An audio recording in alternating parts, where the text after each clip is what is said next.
Welcome to the Empathic Mastery Show. I'm your host, Jennifer Moore, and I'm so glad you're here. This is a place where we talk about what it means to be highly sensitive and empathic, how this impacts all aspects of our lives, and we explore tools, resources, and solutions so we can shift from absorbing all the thoughts, feelings, and energy of the world around us to being beacons for calm, love, and healing. Hey there, everybody. I always say this, but I am so excited to have my guest, Lauren Fonvielle, with me today. I actually met Lauren a while ago in an EFT training, and Lauren is one of those people that absolutely loves tapping as much as I do. And so when Lauren reached out to me about doing this interview, I was really excited to be able to have a conversation with her, both about being highly sensitive and empathic, and about her relationship with EFT and how it really has changed her life. I imagine she has a story different than mine, but similar to mine about how it really changed her life. But also one of the things that makes Lauren's story really interesting is that she discovered EFT right around the time that her husband was being deployed again. And so I've never had a conversation about what it means to be the partner or spouse of somebody in the military and to be highly sensitive and empathic. So I'm really excited about the conversation we get to have today. So Lauren, welcome. I'm so glad you're here. I'm so glad to be here. Thank you for having me. Oh, so glad. So I actually haven't really told anybody much about you. Do you want to just tell us a little bit about who you are and what you do? Yeah, sure. So I am an integrative energy coach, which means that I use a variety of healing modalities when I work with my clients. And I really specialize in using EFT to help people with anxiety, stress, and chronic pain to feel better. And I got into it because of my own journey, which we'll be talking about today. Awesome. And while I'm imagining many of the listeners know what EFT is, since I am also such a proponent for it, I'd actually love to hear how would you define EFT? Like for people who are just brand new and coming into this, tell us about EFT. Sure. So EFT stands for the Emotional Freedom Technique, and it's this process of gently tapping on certain points of the body while simultaneously acknowledging the emotions that you are feeling, really holding space for where you are. And in doing so, it can help to reduce anxiety and stress. I mean, it can help with a whole variety of conditions, but it helps to calm the nervous system. It's a process to really help regulate your nervous system so that you can feel calmer in your body. And when you feel calmer in your body, you can think more clearly and you can make better decisions. So it's really a tool to help you find freedom from your emotions. Really, that's what it's all about. Mm-hmm. As well as sometimes freedom from our thoughts. Yes. Yeah.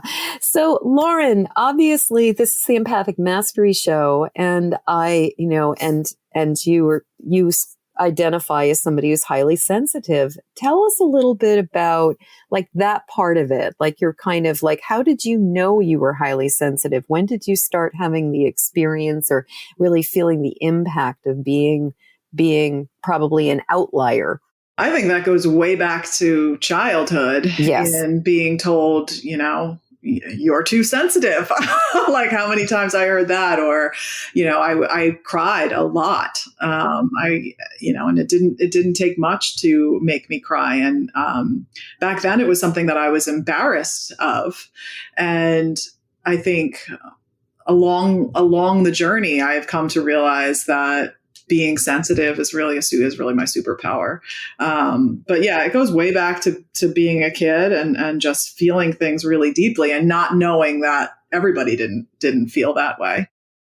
Yes. Well, and you just bring up something really, really important here about not knowing that everybody doesn't feel this way. Because I think one of the things about being a highly sensitive, empathic person is that we're feeling other people's feelings that a lot of times they're not feeling. And I think that we kind of imagine, because we are feeling all the stuff that's going on, that this is the way everybody else is operating. And I know for me, it was quite the discovery to realize that that not everybody has this experience. So Yeah, yeah. And I think for me, when I really started to realize that was probably around the same time that I went on this whole journey of self-discovery. And, my whole thing started when we, as you alluded to, with finding out that my husband was going to deploy again. Now, we had done two deployments before this third one, but this third one really came out of left field. At that time, he had moved into the reserves, and I was under the misguided illusion that he was not going to be deployed. Like, that wasn't even a possibility in my mind. So, whereas the other deployments, I knew about them, I could prepare for them. And this one, it was just like, oh, you've been selected. Oh, you're going, And at that time too, we had two young kids. And so there was this whole additional pressure of being like, oh, wow, now it's not just that he's leaving, but he's leaving me and them. And now I have to be responsible, not just for myself, but for these little people. And almost immediately I started having panic attacks, and I knew that I had to do something. And so the first thing that I did was go to the doctor, right? You start feeling bad, you go to the doctor. And the doctor gave me meds, and I did not like the way that the meds made me feel. And so, and I'm not against meds by any means, but I wanted to see, I hadn't tried anything else. So I wanted to see if there was something else that I could do. And I made this deal with myself that I was going to try for a month to figure something else out. And if I was still feeling really bad, I'd go back to the doctor and try something else. And so I found myself going to yoga, and we had recently moved. So this was a new yoga studio. And when I walked into the yoga studio, there was a flyer for yoga teacher training. And I just felt that was there. I was there in that moment. I was seeing that for a reason. I had contemplated doing yoga teacher training on and off over the years. And I just thought, that's what I need to do. I need to do this for myself. And that was the first step. And so that put me in a space where I was around people who were, open to energy work. And that then led to getting Reiki certified and ultimately doing a coaching program where I was then introduced to EFT. And, you were talking about you brought something up, which is kind of a tangent in the story, but I think it's actually something really, really important, which is how frequently, if we are feeling these things, we go to our health professional and they hand us an anti-anxiety medication. And I hear you. I know some people who do use anti-anxiety medications, and it really makes a huge difference. And I am personally also of the belief of I'm not gonna diss medication. I think that there is a place in the world for pharmaceuticals, and that there are times where we just need a leg up. And I can also really relate to it not really working. I also just really do not like the way that these things make me feel, especially after a day or two. Because a lot of times, if it's something that's designed to calm your nervous system down, I go from anxious to okay for a day, and then crashing into depression a few days later. So I know for myself that it was never a particularly effective long-term solution. And it sounds like that was true for you as well. Yeah. Yeah. I knew that I had to do something. Doing nothing wasn't an option, because I had these two little people that were relying on me. And that was really my motivation of knowing that I needed to show up as my best self for them. And so, that flyer was a godsend, and I signed up right on the spot so that I couldn't back out of it. And I felt like it was meant to be, because it started the weekend after he left. And, the logistics of all of it was complicated, but I didn't even let that stop me, because the calling was so strong, because I don't have any family here. We had just moved to a new area. I didn't have any friends. I didn't know who was going to take care of my kids. And I was like, I'm going to figure it out. I'm going to figure it out, and I need to do this. And I'm so glad that I did. Well, and I really love how you were talking about, you just got this really strong instinct. You got this call to do this training, and you didn't have any idea how it was going to happen, but you followed your gut, you followed your instinct, and you listened to that. Now, I'm just curious. You mentioned that you had just moved. So did you guys move as a result of your husband's deployment, or had you guys moved and then discovered he was going to be deployed? Yeah. So no, we moved from Virginia to Delaware, and at that time, he was in the reserves. So I did not know. He didn't know either that he was going to deploy. Yeah. So moving and then having that come up shortly after the move was just like, it was a doozy. Yeah. And how old were your children? My kids were 5 and 7 at the time. Oh my God. So you have like early elementary school age children with, and you've just moved into a new location. So you're in the position of you're completely uprooted. You have no family around you to help you. And you're trying to get your roots settled, set your roots down, find your way, settle in, sort of start a whole new life, which is stressful enough. And then all of a sudden, it's like on top of it, bam, your husband is like, hey, honey, guess what? They want me to leave you now.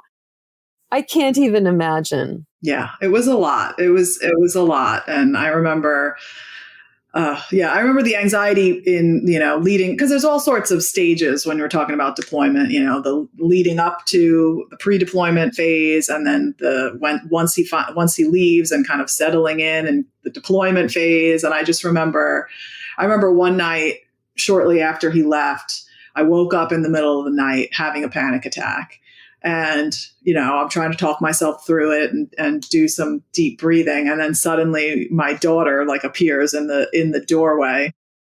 And I was just so happy that she was there, And so she came running in. I don't know if she woke up in the middle of the night or something. And she came into my bed and she just held my hand and we both fell back asleep. And I was able to really sync my breathing to her breathing, and it helped to calm me down and get back to feeling okay and being able to fall back asleep. But yeah, it was a tough time.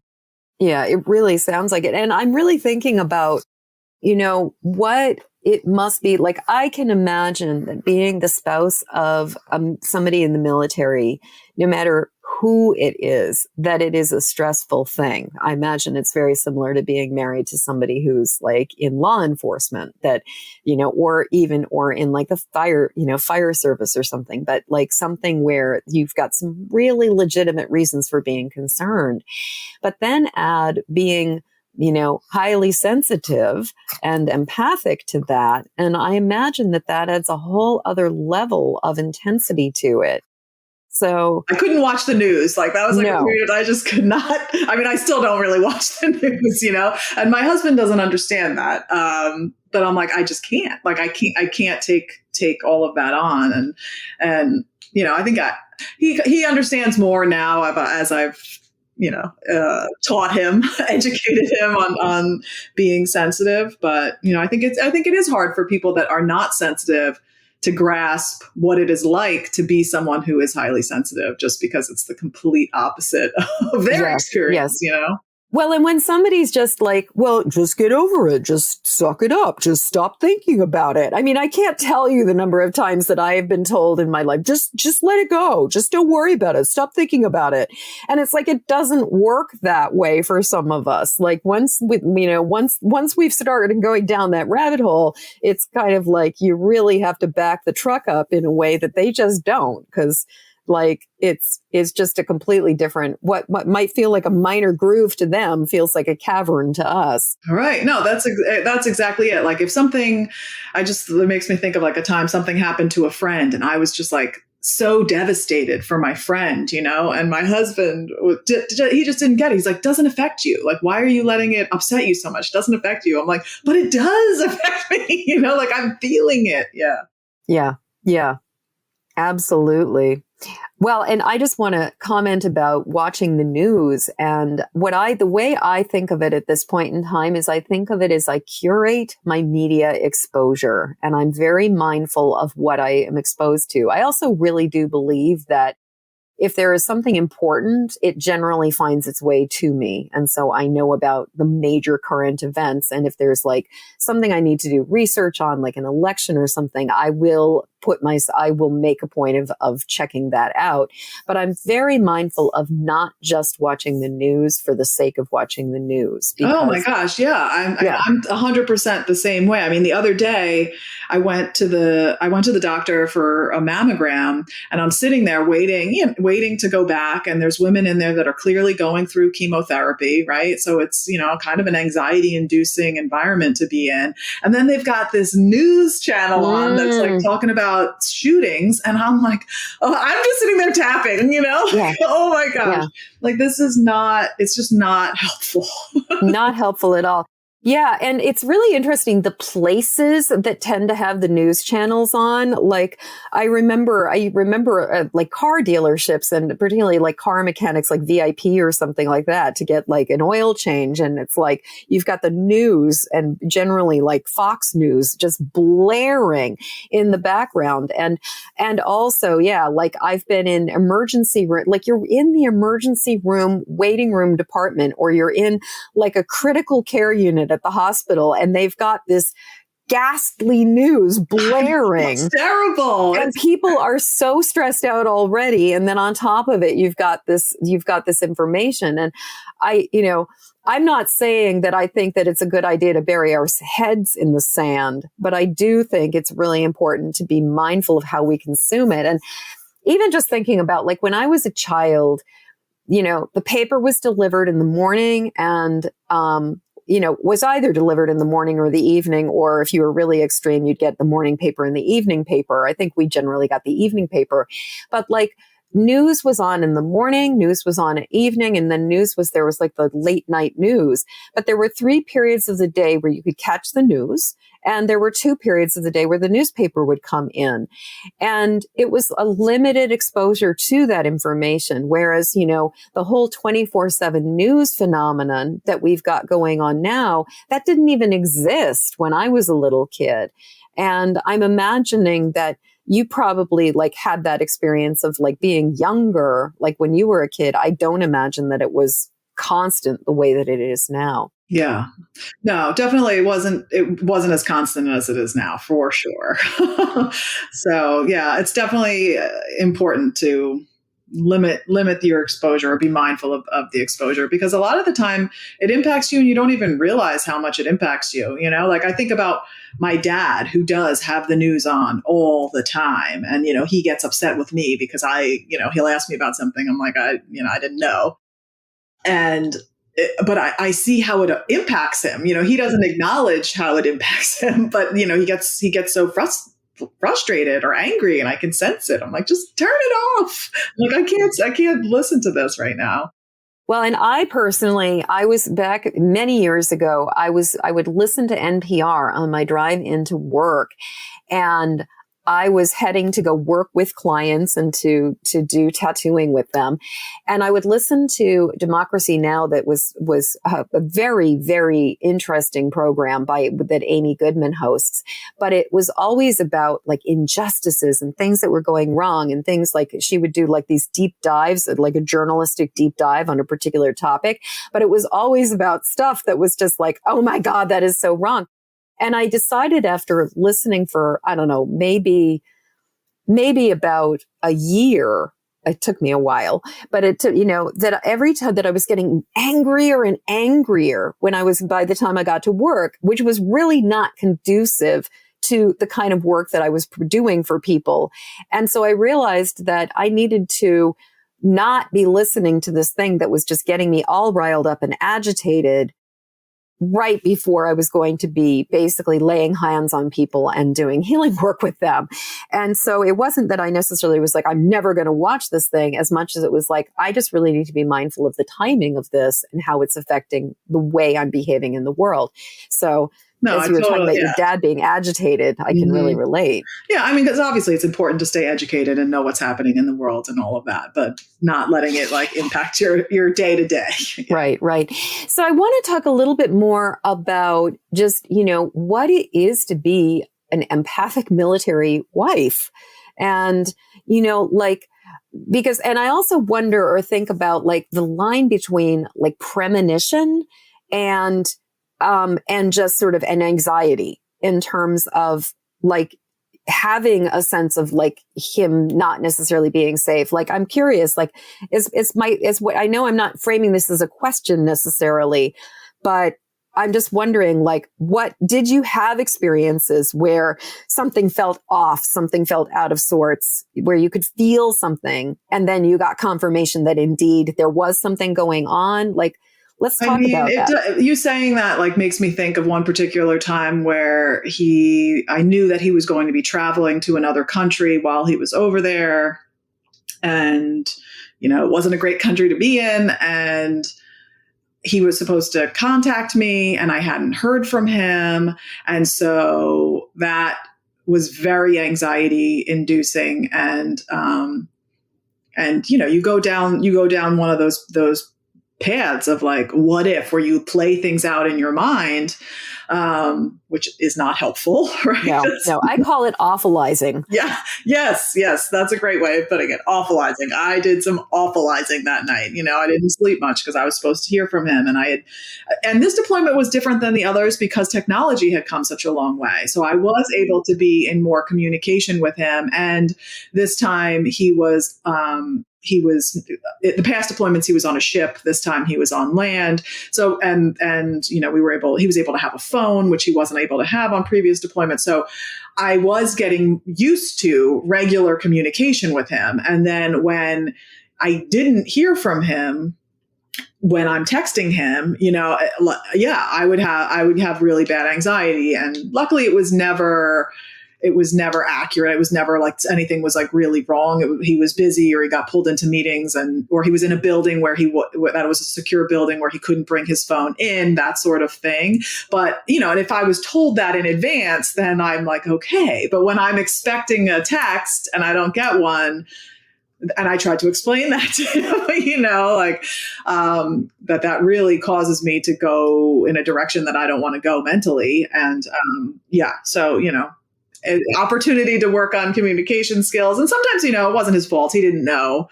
But yeah, like if you got to leave your phone out somewhere, text me and just let me know that, So yeah, and I think that was why I was avoiding the news, because anything that I saw about anything going on over there, it was like, oh, it just it made everything heightened and worse. And for me, I just couldn't go there. Not when I needed to be focusing on my kids. Absolutely. Well, and I think, you bring up this piece of that the boundary or the line between there's things to be concerned about. So your intellectual, rational mind is like, well, there are reasons to be concerned. And then there's as you were saying, it used to be, I think about what it must have been like for people whose loved ones were in the military, Vietnam War, where it's they had airmail by that point in time. But every kind of the technology just going back, it's if you got if you're talking maybe World War II, it's who knows how frequently somebody, if a woman got a letter once a month, maybe that would be something really special. But now, like you said, because they can have phones with them and they can text, there's that way that you're very used to that person being in direct communication. So you don't necessarily have that same ability to be you can't just breathe oh, okay, they're busy doing their thing. But I think it's a fascinating thing about that line between what's just my understandable anxiousness and what's my premonition or sense that there is actually something going wrong. And so, and in your case, it sounds like most of the time it was just circumstantial where, there wasn't anything going wrong for him, but it felt, just because you didn't have the data or the information, it felt really hard. Yeah, definitely. And, and I think I also really tried to not let myself go there because of my mom's experience. My mom, before she ever met my dad, she was young. I think she was 23. She was engaged to a man who was in the Army, and he was in a helicopter crash and he died. And that night that he died, she woke up and she was hysterical crying and ended up sleeping in her mother's bed because she was so upset, and then found out the next morning that he had that accident and that he had passed. And so I'm just getting chills as you're telling me this story. Yeah. What a story. Yeah. And so I think just having that, knowing that story in the back of my head and stuff, I think I always would just tell myself, like, it's anxiety, like, like it's not real. Like, I think that was also a coping mechanism for me. Like, I wouldn't allow myself to think like the way that I was feeling was happening for any other reason than the fact that I was just really anxious about the whole situation. Right, right.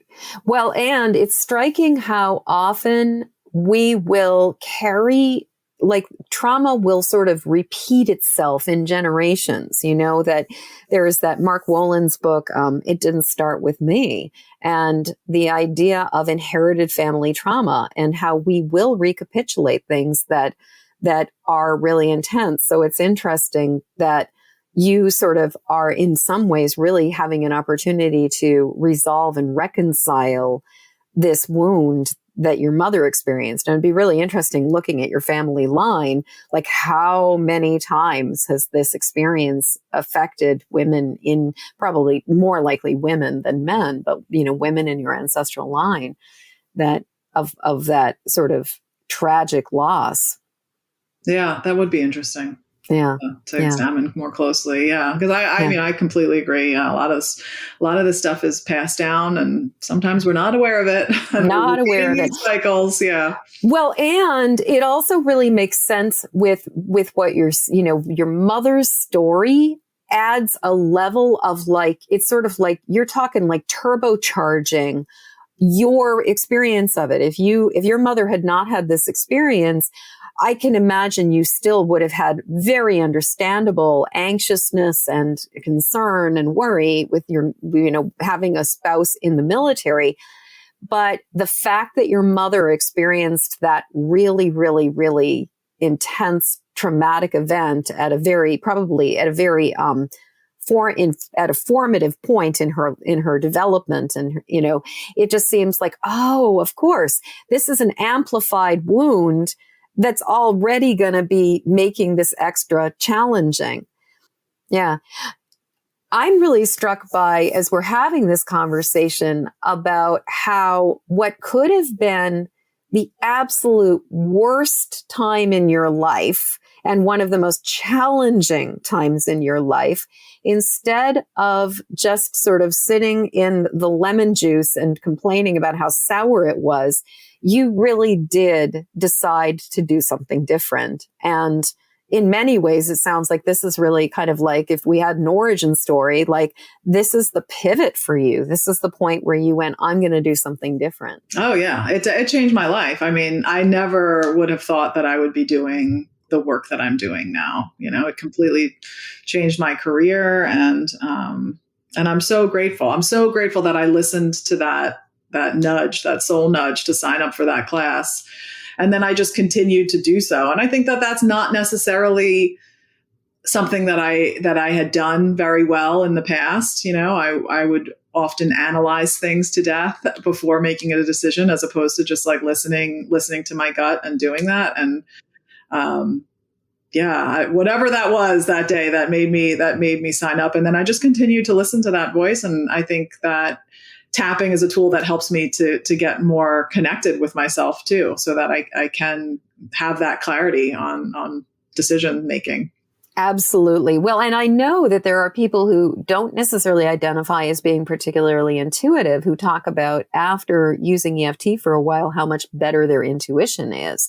And so I think that for those of us who are already very intuitive and sensitive, it's an incredible tool, because it really helps us to discern and clarify and sort of distinguish between what's our awfulizing and anxiety and what is like a real feeling. And not that anxiety isn't a real feeling, but, coming from an actual sort of like, there's a reason we feel this way, versus we're just imagining that there's a reason we feel this way. Yeah. But, it brings so much awareness. That's really, it just brings so much awareness to whatever it is that that we're experiencing, and it uncovers things that you didn't necessarily know were there. And then that gives you the opportunity to heal them, to like hold space for these things that you didn't know were there. Exactly. Exactly.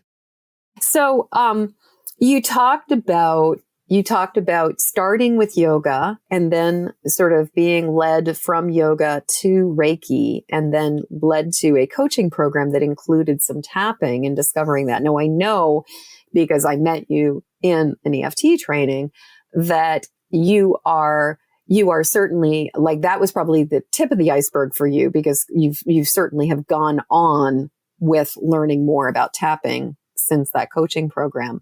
Yeah. And so that coaching program was great. It turned out that coach was, she was pregnant at the time. And so for her maternity leave, she wanted to bring in other coaches to take up the space so that she could take time off. And so when she brought this woman in to talk about tapping, I was very skeptical. I was like, and this was after I'd been, exposed to Reiki, but still, I was super skeptical about it. And we did a group tapping session, and I found myself feeling calmer. And I was like, that's really weird. Like, it actually worked. So I kept doing it myself. And then I had some sessions, and for me, when I was experiencing anxiety and stress, my TMJ would flare up really bad. And so having a session where I was able to identify all this anger that I was holding on to in my jaw, and then being able to release some of that, and feeling a noticeable difference in the sensation in my jaw and the pain in my jaw, was like, blew my mind. That is what really like tipped the iceberg of like, oh yeah, I got to keep studying this. This is some cool stuff. Yeah. So Lauren, I wanted to kind of circle back around for a second to a comment you had just made about how you used to be really analytical and you used to really overthink things. And then sort of this point in your life where suddenly, like, you have these two small people that you have to take care of. Your husband is not even in the country. You're in a brand new city, and suddenly you're kind of in a position where you kind of have to change things. I love how a piece of this was that you really decided to approach your life in a really different way, in that you started to trust your gut and do what you were guided to do, as opposed to the feeling of, as opposed to this, like, just kind of continuing to second guess. And that really sounds like, in many ways, like, I don't know, it almost seems to me like yoga, Reiki, EFT, any other tools, those are the tools. But what really seems striking to me is like you making the decision to put your self-care first, you making the decision to follow your gut and your instinct as opposed to overthinking it. And you really, like, basically saying, like, this is landing on me and I need to do something about this. Yeah. I mean, I think going back to childhood, it was this need to people please, to make sure that everybody else was happy, and to put them first and their happiness first. And and I don't know if there was like a particular moment, or if it was just like, well, I know that it was just this awareness, I guess, that I knew that I had to take care of myself, that I wasn't going to be able to take care of my kids without taking care of myself. And feeling like, all right, well, it's just me here now. So I got to make some decisions, and I got to do what's best for me. And, thank goodness that that kind of came to be, because I feel like without these tools to help me learn how to feel better and feel calmer, I don't know where I would have been without them. And it's made all the difference, and it's fun, right? It's fun to explore all of these different modalities, to be able to really, put my energy into things that light me up, and learning about things that not only feel good, but interest me. And then in turn, I can share them with other people too. Mm-hmm. Mm-hmm. Something you just said that I was just thinking about like the sort of the challenge of being, even though as a highly sensitive empathic person, we often have really good intuition and we often really have a very strong sense of like, kind of like we can feel the positive energy and the negative energy, and we can kind of feel which direction we should be going in. But the fact that we are so often being told from the time we are very, very, very little that that we're overreacting, that we're being too sensitive, that we're taking it too personally, that we're making too much a big deal out of it, that we've got an overactive imagination, that we're making stuff up. And then also the tendency to want to people please. It's like, even though we have these abilities, it seems like it's very, very easy to try to kind of second guess ourselves and doubt that intuition. And I really hear that you were at a point where it was kind of like you didn't have a choice. Mm-hmm. Yeah, I needed to listen. And I think when I had my first ever Reiki session too, spirit came through. And I was feeling all sorts of things and like hearing things. And the Reiki practitioner was validating all of these things. I was like, something is happening right now, and so it was just clear to me that I was on the right path and that I needed to just continue to trust and to listen to myself. And that's a beautiful thing. We all need to do that, because I am always saying we all have the answers within. We all know what it is that we need. And sometimes it's just so covered up or so deep down there. You need a little help accessing it. And these are tools that can help you do that. Absolutely.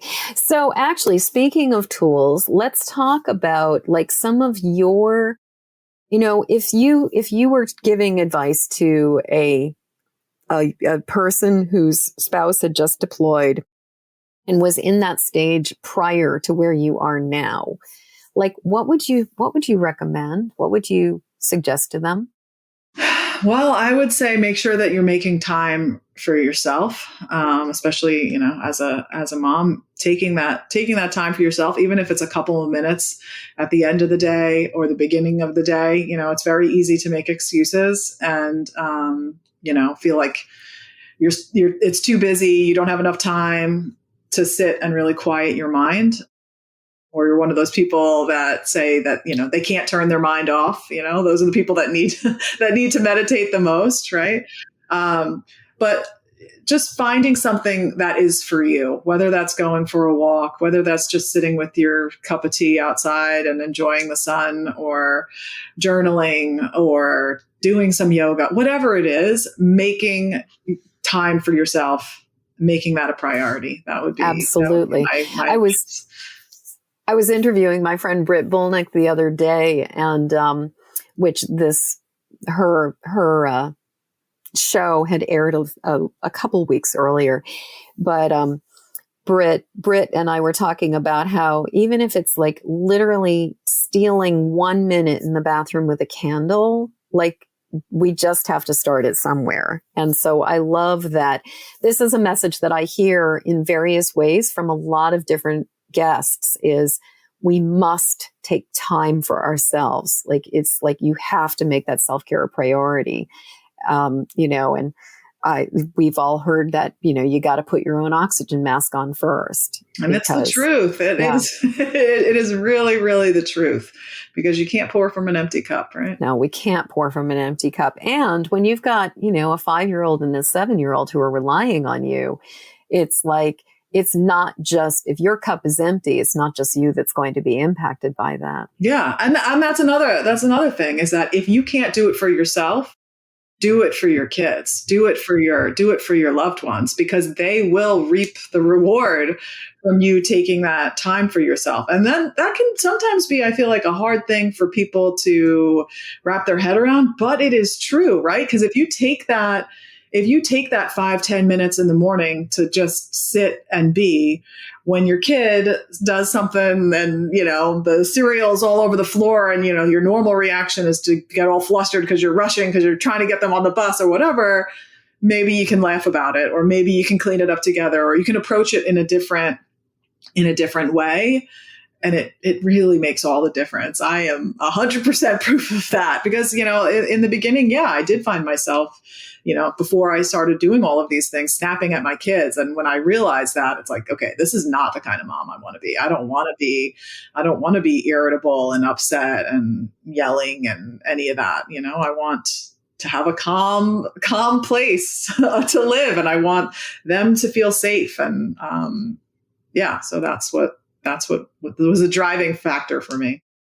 Mm-hmm, mm-hmm. Well, and you were, I was just thinking about, another reason. I completely agree. If you can't do it for yourself, do it for your loved ones. Like, which is like the ultimate codependent hack, it's because it's like, take care of yourself so that other people will feel better, But I think that the thing is that so often, empaths tend to give birth to empaths. Like it's very, very common that if you're going to be a highly sensitive person, then your children are also highly sensitive. And so from that standpoint, it's like I was thinking as you were talking about how you had that experience of waking up with the panic attack and your daughter is standing at the door. And I'm like, of course she's standing at the door. You've got this super highly sensitive child who's feeling her mother's distress and is probably experiencing her own distress. And it's sort of like she's just, gravitating towards you.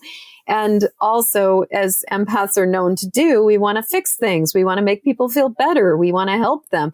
So even from that standpoint of like, it not only do our loved ones benefit from us taking care of ourselves, but I would even say the other side of it is that if we do not take care of ourselves, our loved ones are deeply affected in a negative way by this. And so it's not just that like we just keep on keeping on in a stressed out way. It's like if we keep on keeping on in a stressed out way, we are passing that stress and that anxiety and all those other challenging emotions onto our children or, whoever our loved ones are that are around us. Yeah, no, that's so true. And my daughter is very, very sensitive and empathic and so is my son. And I know that they feel what I feel. And I have, and I know that we do have a safe, calm environment here, and I know that like when we go to friends' houses, right, where that's not the case, where it's very loud and they yell and that's just how they communicate, like my kids, I can see how uncomfortable they get because that's not what they are used to. And they've even said something to me about it, after leaving that environment, like, oh, I'm glad we don't yell like that, and it does impact them more than you realize for sure. Yeah. Yeah. And that just is such a reason for why we need to do this work. So you were talking about just like really the bottom line basics of just like carving out time and space for yourself.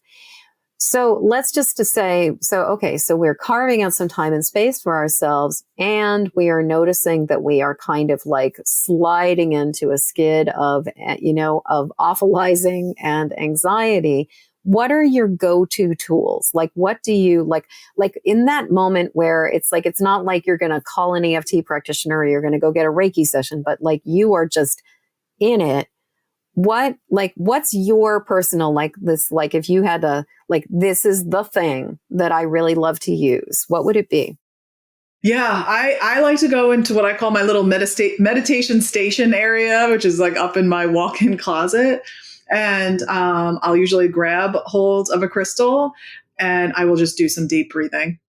And sometimes that it does involve just like holding one of the points and doing some deep breathing to really try and regulate my nervous system and feel a little bit calmer.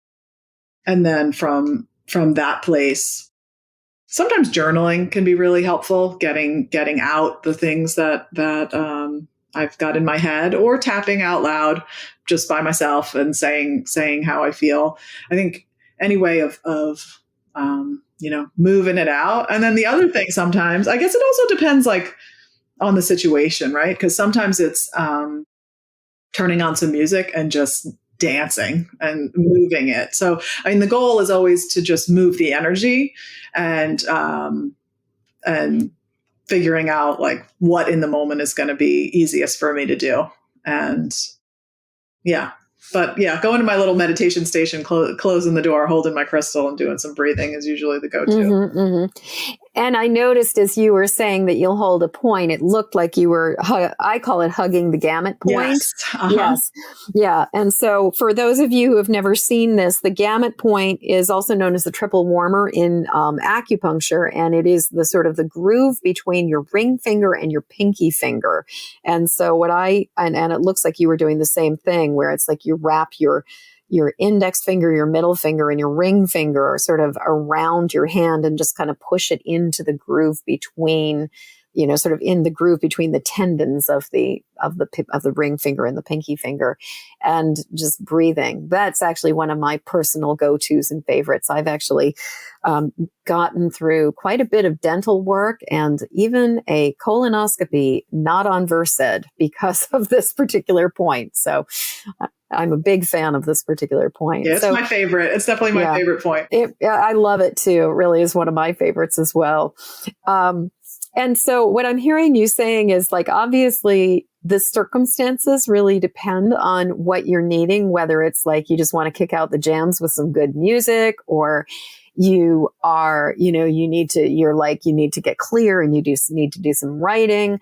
But that the first thing it sounds like you generally do is just sort of remove yourself from all of the ordinary things and take a moment to kind of do almost like a pattern interrupt by going up into your meditation closet, grabbing a crystal, and then just taking a little bit of time to do some deep breathing and holding a favorite EFT point. Yes. No, that's exactly right. It just makes me think the other day, we have a puppy, and the kids were supposed to be watching the puppy and they weren't really watching him. And then he needed to go out and they weren't onto his signals or whatever. And the dog peed on the couch and they just called me, and I came out and I I'm not proud of it, right? We all have our moments, but I kind of like lost it.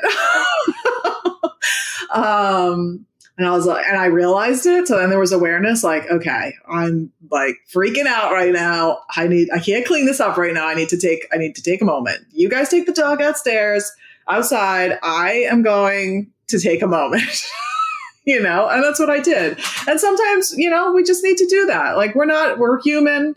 We're going to have things come up. We're emotional beings. The emotion is going to come out, but acknowledge it and do what you need to do so that, you're not screaming like a lunatic. Right. Yeah. I will say there is something about, dog pee that is really triggering. And when we adopted Lilu back in January this year, she had just gotten spayed and she was peeing everywhere all the time.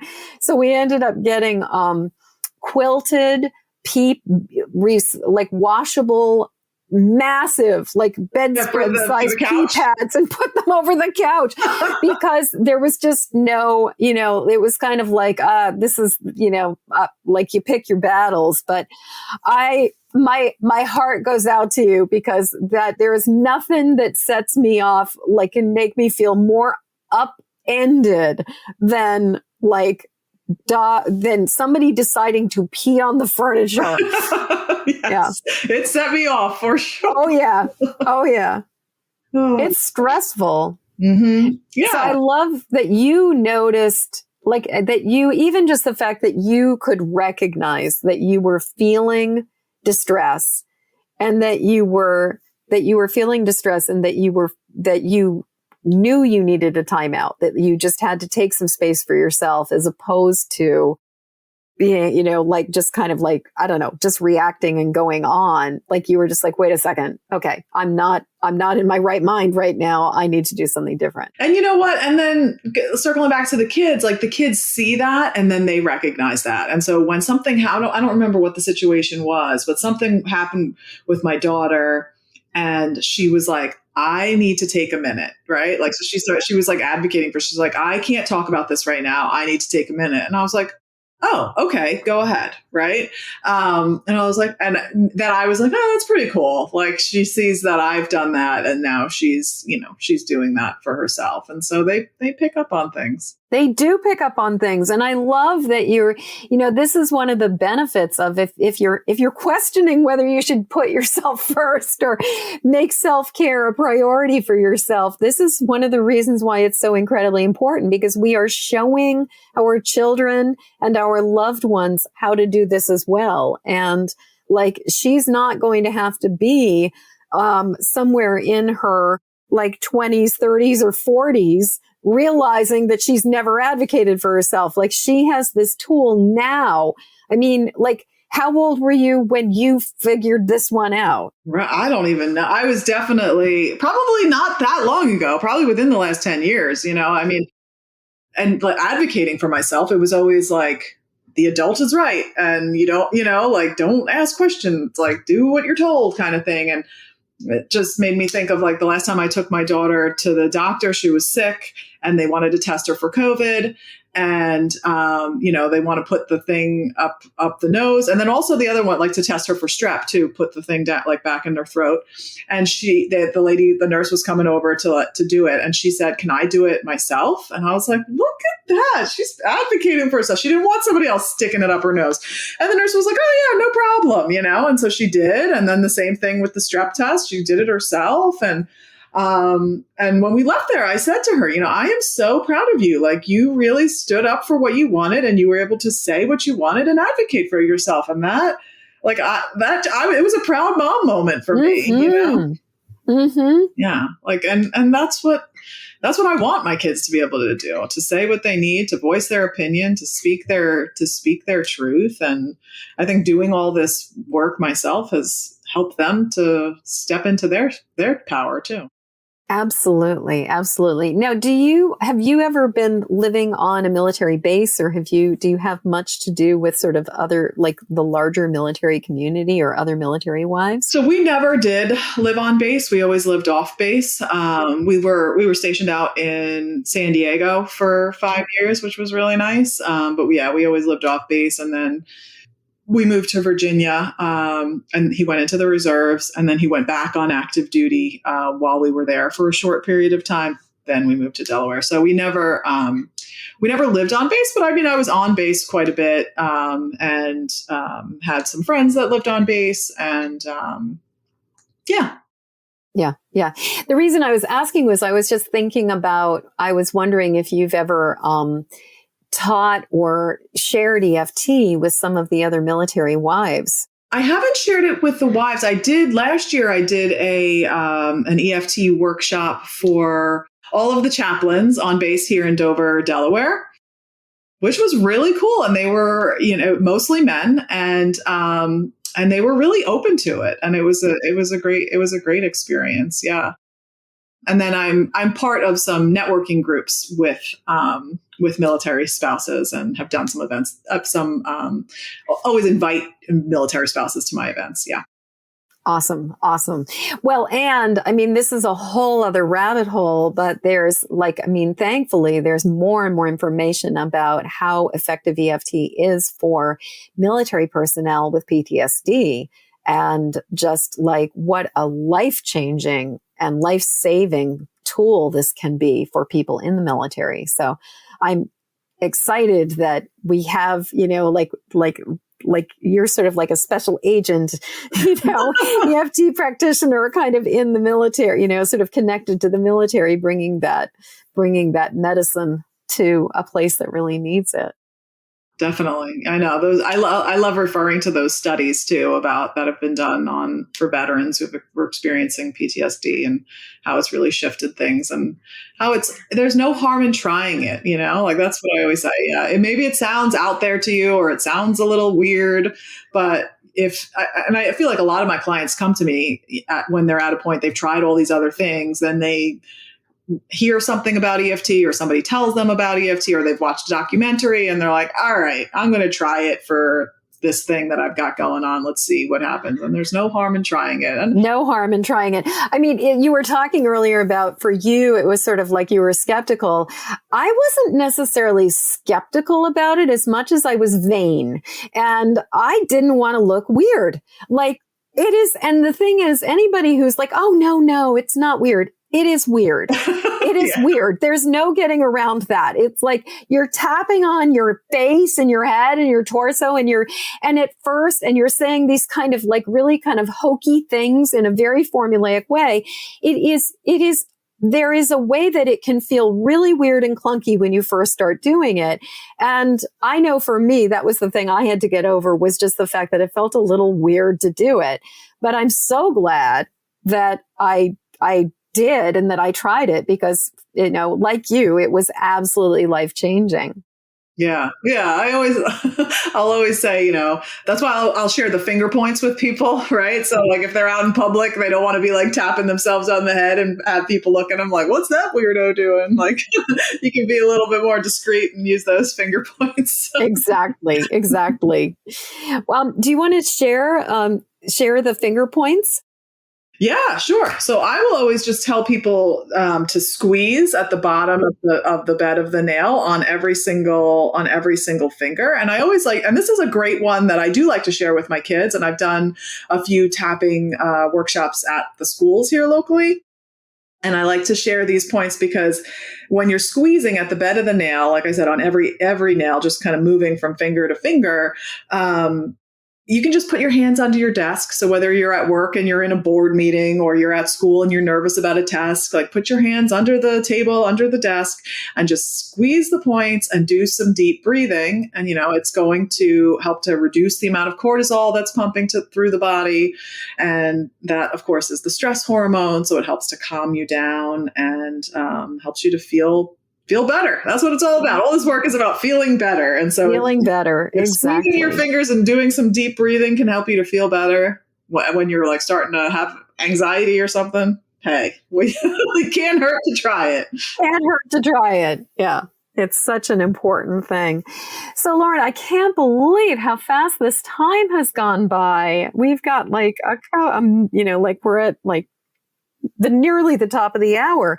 Is there anything else that you're like just feels like really important to share? I would just say the most important thing is to really listen to your gut, trust yourself, know that the answers are all within you.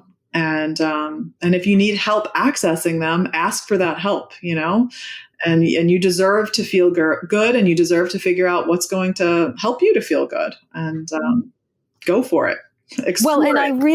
I really love how it feels to me like in some ways the theme of this particular episode has very much been about listen to your gut, like trust yourself and go with that still small voice and that urge within you, instead of second guessing yourself or trying to people please or trying to even sort of rationalize it, but just really say yes to the wisdom within you. Right, exactly. And when you're getting a thought repeatedly that continues to come up, and that thought is not coming up for you to ignore it. The thought is coming up for you to explore it. So give yourself that gift and allow yourself to explore these things that you're interested in and the thoughts that are coming up, and you deserve that. Awesome. Lauren, thank you so much for being with us today. This was really been a This was lovely so fun. Thanks so much, Jen. Yeah. So how do people get in touch with you? Yeah. So you can find me on my website, which is mindshiftwithlauren.com. And then for those that are interested in learning more about EFT, I do have a free masterclass on my website, which is mindshiftwithlauren.com/masterclass. Excellent. And we will have all of that information in the show notes as well, you guys. So Lauren, thank you so much for being here today. It really has been a delight. And I'm so glad I got to hear part of your story. It's one thing to be in a class and hear, people asking questions and stuff like that, but it's really a delight to hear your story. Yeah, it was an honor to have this conversation with you today. Thank you so much. You're so welcome. Thank you. As we come to the end of this episode, I'd love to hear what you're taking from this show. Please jump over to empathicmasteryshow.com to leave your comments. In the show notes, you'll find a link to grab your copy of my Empathic Safety Guide, 3 Basics for Finding Calm in the Eye of the Storm. And while you're there, please subscribe and follow this show. And thank you for your help sharing this show with the people who need it. Please help me to spread the word and send this podcast to friends or family members who need support living as highly sensitive empathic people. Then join me again when the next Empathic Mastery Show airs. Okay, one last time. Hop over to empathicmasteryshow.com for your Empathic Safety Guide. And until next show, shine on. We need you and your gifts here on this planet. So please don't judge your empathic rainbow by colorblind standards.